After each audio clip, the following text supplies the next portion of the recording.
Hello everyone, welcome to Nail the Looks with Kat. In this video, I'm going to show you how to do a basic gel polish. You'll first want to start by prepping your nail.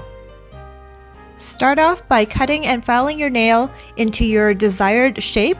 Then you would want to push back and trim your cuticles, buff the nail, then clean it with a nail polish remover. Step 1 is to apply a base coat.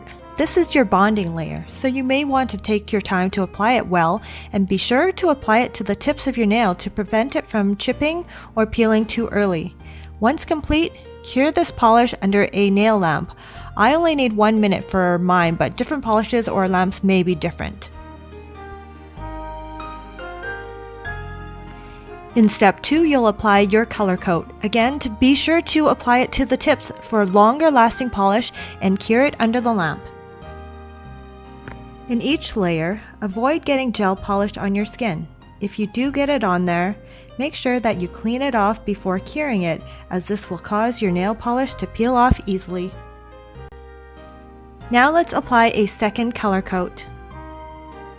You can see that I could absolutely get away with just one coat with this particular sparkly color, but with most polishes, you will require 2 coats for a perfect finish. The last layer is your top coat. This coat seals everything in and gives it a very nice shiny finish.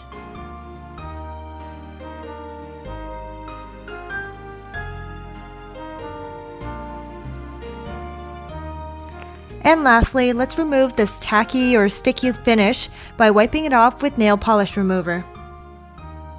And now you're done! Just look at the glossy finish on this. If you want to, you can complete it by applying cuticle oil to your fingers.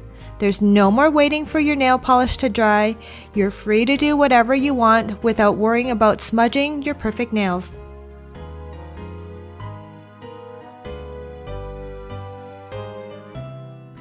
The last tip I'll leave with you is to make sure that you don't use your nails as tools so that you can keep it looking amazing for 2 to 3 weeks. For more easy to follow tutorials, come find me at Nail the Looks on Facebook. If this tutorial has helped you, be sure to give me a like, and thank you for watching. I'll see you in my next video.